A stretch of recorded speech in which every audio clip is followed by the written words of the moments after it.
I'm Ed FELDMANIS.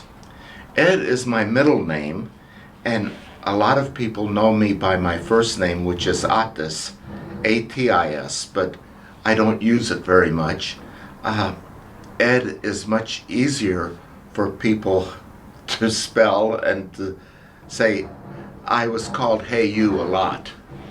So I first met the Institute in 1965, and it was one of the most thrilling experiences of my life. There was a movement at that time across colleges, and it was young people meeting with young people, meeting with other people in conferences across the country.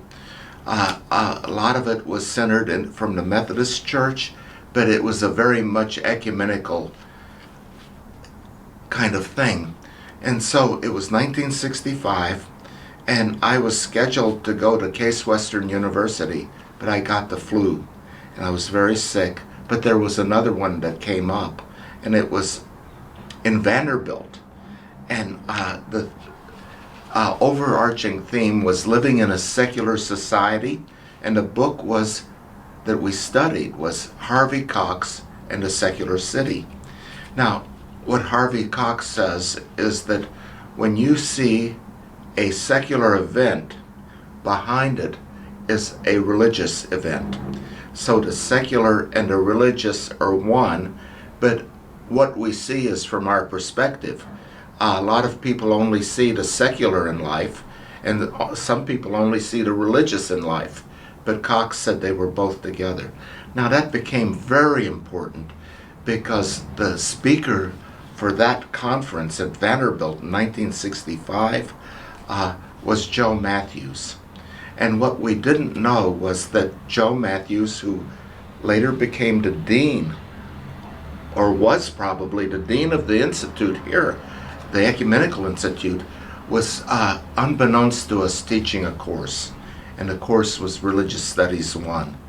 And it was the most dynamic, break-open course that I had experienced. And the question that impacted me is, how are you willing to live your life, and how are you willing to live your death?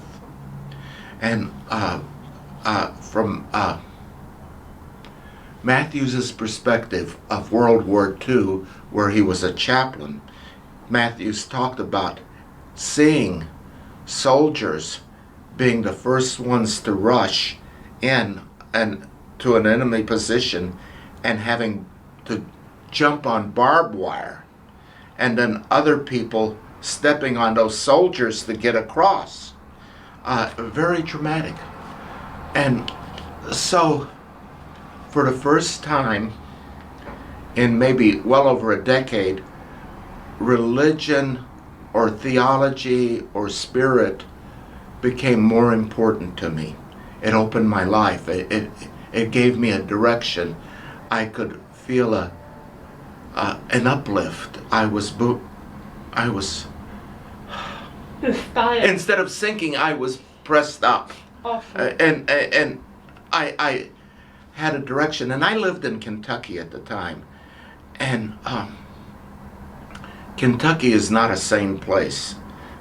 Even back then, it was hard to find people who were connected to things that were very rational. Kentucky has its own culture of, I call it a culture of poverty, because it's a poverty of education and a poverty in relationships. And so being connected to the Institute suddenly was like a lifeline that said the future has a direction. So we came here in 1970, and I was in the Cleveland Religious House. At that time we had religious houses across the country because we were primarily connected to the Ecumenical Institute. And it was a break-open year in learning. And one of the most precious things that I learned was what we call ORID, or the art form method. Uh, what that is a way of critically thinking, a way of creating conversations, a way of planning.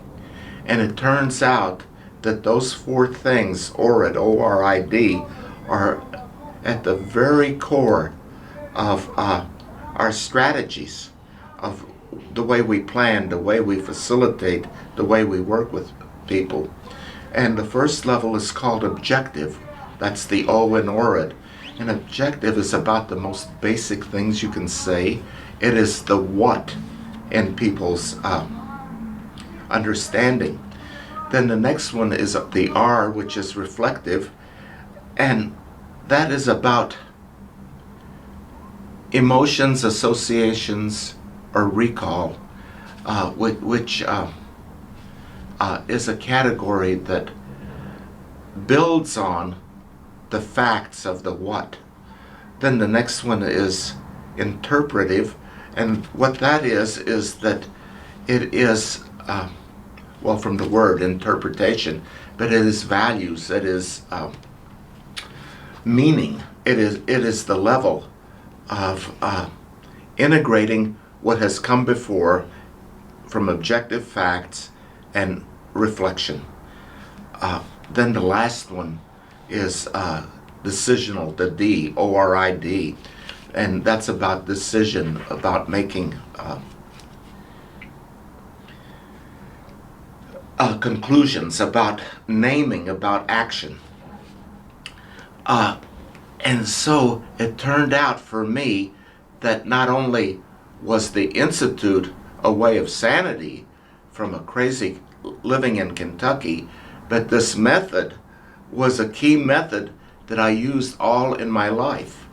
So when I went to Japan, I was not going empty-handed. I always had that method in my mind. When I showed up in Taiwan in my village project, I had that method with me. Yeah. In the project,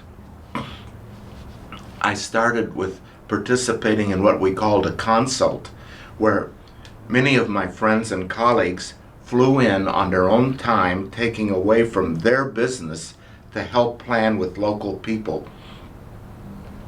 And the question was, pardon me, what does my village need? And we were asking people in the Ohio village what it is they hope for, what it is they want, what it is their dreams. And so along with my friend Douglas Druckenmiller and Pat Druckenmiller, we initiated this project. And one of the first things I did was I went out with a man and visited people in Kaohsiung, and it turned out that there was an organ that was unused. And my village didn't have an organ and didn't even think it needed an organ. But the organ was donated, and it became a part of the preschool that we started there. And just by lucky accident, it was a donation to the village that changed the spirit of what was going on. And I can remember that clearly. Also, one of the markers for all of us, who, not all of us, many of us, who were in village projects, was that we did not leave unscathed, so to speak. For me, it was getting hepatitis A, and I got hepatitis A in Taiwan. And now that I speak with many of my colleagues, they say, oh yes, I got it in Africa. Oh yes, I got it in Asia. Oh yes, I got it, somewhere in Latin America. So that's one of the emblems, one of the markers, one of the symbols of all of us, is that we had to go through hepatitis A to just do what we were doing. And all of those things, the Institute and what we talked about became integrated into my life. And the last thing I did was I wrote a book, and it's called After the Wedding Cake. And all of that is reflected in that book.